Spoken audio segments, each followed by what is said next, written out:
ഒരു ഗുഹയുണ്ട്. ആ ഗുഹയുടെ ആ ഭാഗത്ത് പ്രേതസഞ്ചാരമുള്ളതാണ്. ആ പ്രേതസഞ്ചാരമുള്ള സ്ഥലത്ത് സഞ്ചരിക്കുകയാണെങ്കിൽ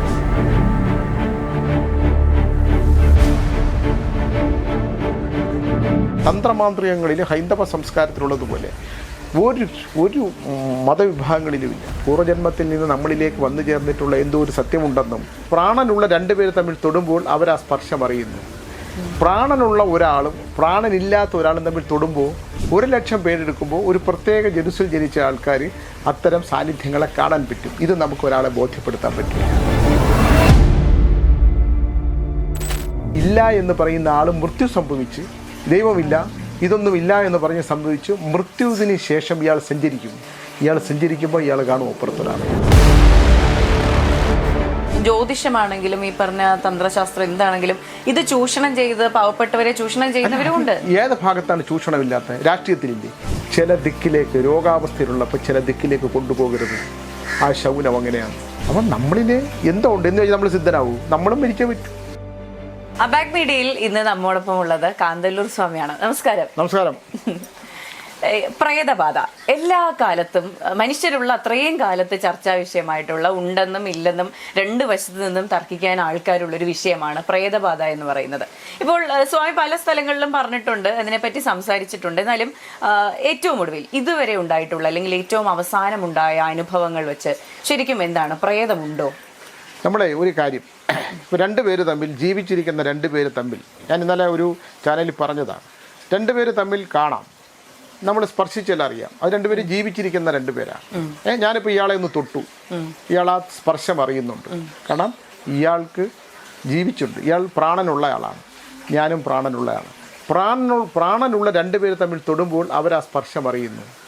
പ്രാണനുള്ള ഒരാളും പ്രാണനില്ലാത്ത ഒരാളും തമ്മിൽ തൊടുമ്പോൾ അതറിയില്ല, അതിനെ സ്പർശിക്കാൻ പറ്റില്ല. അതൊരാളുടെ അനുഭവമാണ്. എൻ്റെ മുമ്പിൽ മറ്റൊരാളുണ്ട്, എൻ്റെ മുറ്റിൽ മറ്റൊരാളെ എനിക്ക് കാണാൻ കഴിയുന്നു. 1,00,000 പേരെടുക്കുമ്പോൾ ഒരു പ്രത്യേക ജനുസിൽ ജനിച്ച ആൾക്കാർ അത്തരം സാന്നിധ്യങ്ങളെ കാണാൻ പറ്റും. ഇത് നമുക്ക് ഒരാളെ ബോധ്യപ്പെടുത്താൻ പറ്റില്ല. മനസ്സിലായോ? അത് മറ്റപ്പുറത്ത് നിൽക്കുന്ന ആളിന് ശരീരമില്ല. ഇപ്പം വെള്ള സാരി ഉടുത്ത് നീല പാട്ടും പാടി നടക്കുന്ന അല്ല പ്രേതം. പുകയൊക്കെ അത് അങ്ങനെ ഒരു സംഭവമില്ല. അത് ബ്ലാക്ക് ആൻഡ് വൈറ്റ് കാലഘട്ടത്തിൽ പിന്നെ സിനിമ എടുക്കുമ്പോൾ ബ്ലാക്ക് ആൻഡ് വൈറ്റ്, ബ്ലാക്കിൽ കാണിച്ചാറോട് വൈറ്റ് സാരി ഉടുത്ത് കാണിച്ചു എന്നുള്ളതേ ഉള്ളൂ. നീല വെളിച്ചം തൊണ്ട ബഷീറിൻ്റെ ആ സിനിമ എടുത്തപ്പോഴത്തേക്ക് ഭാർഗവി നില എടുത്തപ്പോൾ കാണിച്ചത് യഥാർത്ഥത്തിൽ ഇതൊരു ഒരു ധൂമമാണ്. നമുക്ക് ഫീൽ ചെയ്യുന്ന ഒരു ഫീല് മാത്രമേ ഉള്ളൂ. അത് 1,00,000 പേരിൽ ഒരാൾക്ക്, ഒരു പ്രത്യേക നക്ഷത്രത്തിൽ ജനിച്ച ആൾക്കാർക്ക് ഇത് അനുഭവിക്കാൻ പറ്റും. അത് 100%. ഇത് നമുക്കൊരാളെ ബോധ്യപ്പെടുത്താൻ പറ്റില്ല. ഇതെപ്പോഴാണ് ബോധ്യപ്പെടുന്നത്? ഈ ഇല്ല എന്ന് പറയുന്ന ആൾ മൃത്യു സംഭവിച്ച് ദൈവമില്ല ഇതൊന്നുമില്ല എന്ന് പറഞ്ഞ് സംഭവിച്ചു മൃത്യുവിന് ശേഷം ഇയാൾ സഞ്ചരിക്കും. ഇയാൾ സഞ്ചരിക്കുമ്പോൾ ഇയാൾ കാണും അപ്പുറത്തൊരാൾ. അത് നമുക്ക് ആരോടും പറയാനും പറ്റും. ഒരു പ്രത്യേക നക്ഷത്രക്കാരെന്ന് പറഞ്ഞില്ലേ, അല്ല അത് നമുക്ക് പരസ്യമായിട്ട് പറയാൻ പറ്റില്ല. എനിക്ക് പറയാൻ പറ്റാത്ത കാര്യമാണ്. ഇപ്പം ഞാനിപ്പോൾ നക്ഷത്രങ്ങളെ കുറിച്ചിട്ടുള്ള ഒരു പഠനത്തിലാണ്. പഠനം എന്ന് പറഞ്ഞാൽ ആരെങ്കിലും പഠിച്ചത് എഴുതി വെച്ചതല്ല പഠനം. ഇവിടെ എല്ലാം എന്താണ്, ഇവിടെ ഞാൻ ഇന്നലെ ഒരു ചാനലിൽ പങ്കെടുത്തപ്പോൾ അവിടെ 2 ഡോക്ടേഴ്സ് വന്നിരുന്ന് ഇല്ലെങ്കിൽ ദൈവമില്ല ഇല്ലെങ്കിൽ പ്രപഞ്ചത്തിൽ ശക്തിയില്ല എന്ന് വിശ്വസിക്കുന്നവർ ഇത്തരം വിശ്വാസ പ്രമാണങ്ങളെല്ലാം അടച്ചാക്ഷേപിച്ചുകൊണ്ട് പുസ്തകങ്ങളെക്കുറിച്ചാണ് സംസാരിക്കുന്നത്. ഈ പുസ്തകങ്ങളൊക്കെ തന്നെ ഓരോരുത്തർ അവൻ എഴുതി ഉണ്ടാക്കിയതാണ്. അതവൻ്റെ പുസ്തകത്തിൽ നിന്ന് അവന് കിട്ടിയതാണ്. പക്ഷേ പുസ്തകത്തിൽ നിന്ന് കിട്ടാത്ത ഒരുപാട് അനുഭവങ്ങളുണ്ട്. ഉദാഹരണത്തിന് എന്നെ കഴിഞ്ഞ പ്രാവശ്യം ഞാനത് വീഡിയോയിൽ പറഞ്ഞിട്ടുള്ളതാണ്. ഒരു 2 പേര് എന്നെ കാണാനായിട്ട് വന്നു. ഞാനിവിടെ മുറിപ്പാലത്തറി മാളന്തമ്പുരാ ക്ഷേത്രത്തിൽ ഫലങ്ങൾ പറയും. ഒന്നുമില്ല, ഒരു നാണയം വെച്ചിട്ട് ഫലം പറയുകയാണ്. 35-40 പേര് ഒരു ദിവസം വരും. ഒരു ദിവസം ഒരു രാശി ഒന്നുമില്ല, രാശിയില്ലാതെ ഞാൻ പറയുന്ന ബുക്ക് ചെയ്തിട്ട് വരുന്നതാണ്. അപ്പോൾ അത് 1000 രൂപ അമ്പലത്തിൽ കൊടുക്കാൻ പറയും. കാരണം നശിച്ചു കിടക്കുന്ന ഒരു അമ്പലമാണ്. 1 രൂപ നാണയം ഞാനും കൊടുത്തു. രാവിലെ മുതൽ ആളാണ്, ഇപ്പോഴും ബുക്കിങ്ങാണ് എന്നെ കാണാനായിട്ട് സംസാരിക്കാനായിട്ട്. എൻ്റെ അടുത്ത് ഒരു തവണ വന്നിട്ടുള്ള ഒരാൾ പോലും ഇത്തരം ഞാൻ പറയുന്നതിന്, നമ്മൾ പറയുന്നതിന് തെറ്റാണെന്ന് പറയില്ല. അതെൻ്റെ കൂടെ ചുമ്മാ ഇരുന്നാൽ മതി. നിങ്ങളൊരു ദിവസം ക്യാമറയും കൊണ്ട് അവിടെ ഒന്ന് ഇരുന്ന് നോക്കി. ഇത് നമ്മളൊരാളെ ബോധ്യപ്പെടുത്താനുള്ളതല്ല, ഇത് സാമ്പത്തിക നേട്ടത്തിനുള്ളതുമല്ല. ഇത് എനിക്ക് കിട്ടിയത്, ഞാൻ 7 തവണ ഹിമാലയം നടന്നു കയറിയ ആളാണ്. ജീവിതം വേണ്ടാന്ന് വെച്ച് പോയ ആളാണ്. എനിക്കിത് കിട്ടിയതാണ്. ഇത് ഞാൻ സത്കർമ്മങ്ങൾക്ക് വേണ്ടി ഉപയോഗിക്കുന്നു. അവിടെ വന്നപ്പോൾ 2 പേര് വന്നപ്പോൾ ഞാൻ അവരുടെ ചില ഫലങ്ങൾ പറഞ്ഞിട്ട് അവരെ പിറ്റേ ദിവസം എന്നെ വിളിച്ചിട്ട് പറഞ്ഞു, സ്വാമി എൻ്റെ ഞാൻ ഫലങ്ങൾ പലതും പറഞ്ഞു കൂട്ടത്തിൽ പറഞ്ഞു എൻ്റെ ഇന്നയാൾ ബൈക്ക് ആക്സിഡൻ്റ് ഉണ്ടായി. ഞാൻ അവിടെ തന്നെ അവർക്ക് മെസ്സേജ് ഇട്ടു, ദൈവം വിചാരിച്ച പോലും രക്ഷിക്കാൻ പറ്റില്ല. തൃശ്ശൂരിലെ ആ കുതിരാലയ ഒരു ഗുഹയുണ്ട്. ആ ഗുഹയുടെ ആ ഭാഗത്ത് പ്രേതസഞ്ചാരമുള്ളതാണ്. ആ പ്രേതസഞ്ചാരമുള്ള സ്ഥലത്ത് സഞ്ചരിക്കുകയാണെങ്കിൽ അവിടെ അടിച്ച് വീഴ്ത്തിയിരിക്കും. കുതിരാൻപുരം.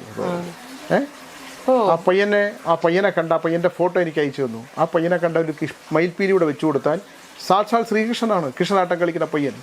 അപ്പം ഞാൻ അവർക്ക് മെസ്സേജ് ഇട്ടു, എന്താണ് ഈ ദൈവം വിചാരിച്ച പോലും രക്ഷപ്പെടുത്താൻ പറ്റില്ല, ആ മൃത്യു അത് എങ്ങനെ പറയുന്നു? അപ്പോൾ ഇത്തരം കാര്യങ്ങളെ നമ്മൾ മുൻകൂട്ടി, ഇപ്പോൾ കഴിഞ്ഞ ആഴ്ച ഞാൻ പറഞ്ഞ 5 മരണങ്ങളാണ് നടന്നത്. കഴിഞ്ഞ ആഴ്ച തിരുവനന്തപുരത്തുമായിട്ട് ബന്ധപ്പെട്ടിട്ടുള്ള 5 മരണത്തെക്കുറിച്ചിട്ടുള്ള പ്രായമായി കിടക്കുന്നവർ ഇവർക്ക് ഇന്നതൊക്കെ സംഭവിക്കാനുള്ള സാധ്യതയുള്ളതുകൊണ്ട് ഇന്നതൊക്കെ സാധ്യതകളുണ്ട്, ഇന്നതൊക്കെ സംഭവിച്ചു കഴിഞ്ഞാൽ ഇന്നതൊക്കെ സംഭവിക്കും, എല്ലാം സംഭവിക്കും. അപ്പോൾ ഇതൊക്കെ നിഗമനശാസ്ത്രമാണ് ജ്യോതിഷം എന്ന് പറയുന്നത്. അതിൽ ഒരു ജ്യോതിഷനെ തെറ്റുപറ്റാം, എനിക്കും തെറ്റുകൾ പറ്റാം. അപ്പോൾ ഇത്തരത്തിലുള്ള സംഭവങ്ങൾ ഇങ്ങനെ മനസ്സിൽ തോന്നുമ്പോൾ ഇന്ന കാര്യം ചെയ്താൽ അതിനെ മാറ്റിയെടുക്കാം, അല്ലെങ്കിൽ ഈ നടക്കാൻ പോകുന്ന സംഭവത്തിനെ തടയാം എന്നൊന്നും ഉണ്ടോ? അത് ഈ പരിഹാരങ്ങൾ എന്ന് പറയുന്നത് അവന് വിധിയുണ്ടെങ്കിൽ അതിന് പരിഹാരമില്ല. ഇപ്പം ഇന്നത് ഇവൻ സംഭവിച്ചേ പറ്റൂ, ഇതിനൊരു പരിഹാരം ചെയ്യാം, ആ പരിഹാരം ഇല്ല. പിന്നെ വേണമെങ്കിൽ ചെയ്തു കഴിഞ്ഞാൽ അതിൻ്റെ തത്തുല്യമായ മറ്റൊന്ന് അനുഭവിച്ചേക്കാം, പക്ഷെ അത് അനുഭവിച്ചേ പറ്റൂ. കണ്ണിൽ കൊള്ളേണ്ടത് പുരികത്തിൽ കൊണ്ടുപോകും എന്നുള്ളത് പറയുന്നത് പോലെ നമ്മൾ അനുഭവിക്കേണ്ടത് കൊള്ളണം. അത് നമ്മൾ അനുഭവിച്ചേ പറ്റൂ, അതിനകത്ത് മാറ്റമൊന്നുമില്ല. എൻ്റെ അനുഭവത്തിലാണ് ഞാൻ പറയുന്നത്. ഇപ്പം ഒരാൾ മൃത്യുഞ്ജയ ഹോമം ചെയ്ത് രക്ഷപ്പെടും, ഒരിക്കലും രക്ഷപ്പെടും. മൃത്യുഞ്ജയ ഹോമം മരണത്തിൽ നിന്ന് രക്ഷപ്പെടാനുള്ളതല്ല. ശാശ്വതമായ മരണം ഫിക്സ് ചെയ്തിട്ടുണ്ടെങ്കിൽ, തീരുമാനിക്കപ്പെട്ടിട്ടുണ്ടെങ്കിൽ അതിനെ മാറ്റാൻ പറ്റില്ല. മരണം സുഖകരമാക്കാൻ കഴിയും. മരണം സുഖകരമാക്കാനുള്ളതാണ് മൃത്യുഞ്ജയ ഹോമം. അതിൻ്റെ പേരിൽ നിന്ന് എങ്ങനെയാണോ അത് അടർന്നു പോകുന്നത് അറിയാതെ, അങ്ങനെ എൻ്റെ ജീവൻ എൻ്റെ ശരീരത്തിൽ നിന്ന് അകന്നു പോകണം, അതാണ്. അപ്പോൾ ഇവിടെ തെറ്റിദ്ധരിക്കപ്പെടുത്തിക്കൊണ്ടുള്ള ഇപ്പം ഞങ്ങൾ സുദർശന ഹോമം 13 ചെയ്തു. അതുകൊണ്ട് ഇപ്പം മരിക്കത്തില്ല, കുറച്ചുകൂടെ കഴിയും. മൃത്യു സംഭവിക്കുമെന്ന് പറയുന്ന സമയത്ത് മൃത്യു സഞ്ചരിക്കുകയും അവൻ്റെ കർമ്മങ്ങൾക്കനുസരിച്ച് അവൻ ചെയ്ത ദുഷ്കർമ്മങ്ങളുണ്ടെങ്കിൽ ആ ദുഷ്കർമ്മങ്ങളുടെ പരിണിത ഫലം ജീവിതത്തിൻ്റെ അവസാന കാലത്തും അതിനുശേഷം അവൻ പ്രേതസഞ്ചാരിയായി മാറുകയും ചെയ്യും. അതിപ്പോൾ നമുക്ക് ഞാൻ നേരത്തെ പറഞ്ഞ പോലെ അത് കാണിച്ചു കൊടുക്കണമെന്നുണ്ടെങ്കിൽ നമ്മളൂടെ ആ തരത്തിലേക്കാകണം. ഇപ്പം ഞാൻ ആറന്മുളയുടെ വീട്ടിൽ പോയി, ഞാനും ടീച്ചറും ഉണ്ട്. ആറന്മുളയുടെ വീട്ടിൽ പോയിട്ട് ഞാൻ ചോദിച്ചു, ഇവിടെ തടി വീണ് ആരെങ്കിലും മരിച്ചിട്ടുണ്ടോ? അവർക്ക് വിശ്വാസമൊന്നുമില്ല, ഒരു പരിഹാരവും ചെയ്യില്ല. ആ പരിഹാരം ചെയ്യാൻ വേണ്ടി പറഞ്ഞതുമല്ല, ഞങ്ങൾ യാദൃശ്ചികമായി അവിടെ പോയതാണ്. അപ്പം ഞാൻ ചോദിച്ചു, അപ്പോൾ പറഞ്ഞാൽ എങ്ങനെ മരിച്ചു? അവിടെ തടി ലോറിയിൽ അടുക്കിക്കൊണ്ട് വന്നപ്പോൾ ആ വീട്ടിലെ ഒരാൾ തടി വീണ് മരിച്ചു. കെട്ടിയ തടി ലോറിയിൽ കെട്ടിക്കൊണ്ടു. ഇതെങ്ങനെ പറയുന്നു? അപ്പം നമ്മളിന് എന്തോ ഉണ്ട് എന്ന് വെച്ചാൽ നമ്മൾ സിദ്ധനാവൂ. നമ്മളും മരിച്ചേ പറ്റൂ. നമ്മൾ വിശന്ന ആഹാരം കഴിച്ചേ പറ്റൂ, തലവേദന എടുത്ത ഗുളിക കഴിച്ചേ പറ്റൂ, ഉറക്കം വന്നാൽ ഉറങ്ങിയേ പറ്റൂ. നമ്മൾ സാധാരണ മനുഷ്യരാണ്. ചില മനുഷ്യർക്ക് ഈശ്വരൻ ചിലത് കൊടുത്തിട്ടുണ്ട്. ഇപ്പം ഞാൻ മഹാഭാരതത്തിൻ്റെ ബേസിലുള്ള 3 നോവൽ എഴുതി, 10ാം ക്ലാസ് വരെ പഠിച്ചിട്ടുണ്ട്. മഹാഭാരതം 1 പ്രാവശ്യം പഠിച്ചിട്ട് ദുര്യോധനെക്കുറിച്ച് എഴുതി, ശകുനിയെക്കുറിച്ച് എഴുതി, അശ്വത്ഥാമാവിനെക്കുറിച്ച് എഴുതി. അതിൽ അശ്വത്ഥാമാവിൻ്റെ പുസ്തകം ഞാൻ 5000 വർഷം പുറകിലോട്ട് പോയി. 5000 വർഷം പുറകിലോട്ട് പോയിട്ട് ഈ കാലഘട്ടത്തിൽ 2 ചെറുപ്പക്കാരുമായിട്ട് ഞാൻ നടന്നു വന്ന് ഈ കാലഘട്ടത്തിലേക്ക് വന്നു. ഇപ്പം ഞാൻ പുതിയ പുസ്തകം എഴുതാൻ പോകുന്നത് രാവണരാവുകൾ. രാവണൻ മരിക്കുന്നതിന് മുമ്പുള്ള 10 ദിവസത്തെ ഓരോ തലയുടെയും ചിന്തകളാണ്. അതാണ് രാവണരാവുകൾ. അപ്പോൾ അങ്ങനെയാണ്. ഞാൻ ടീച്ചറോട് ഇപ്പോൾ ശ്രീലങ്കയിൽ പോകുന്നുണ്ട്. എനിക്കിപ്പോൾ അവിടെ കണ്ടിട്ട് വന്നിട്ട് ഞാൻ ഇത് ഒറ്റ എഴുത്താണ്. അപ്പം മരിക്കുന്നതിന് മുമ്പുള്ള രാവണൻ മരണപ്പെടും എന്ന് ഉറപ്പാണ്. ആ രാവണൻ്റെ 10 ദിവസത്തെ ചിന്തകളാണ് എഴുതാൻ പോകുന്നത്.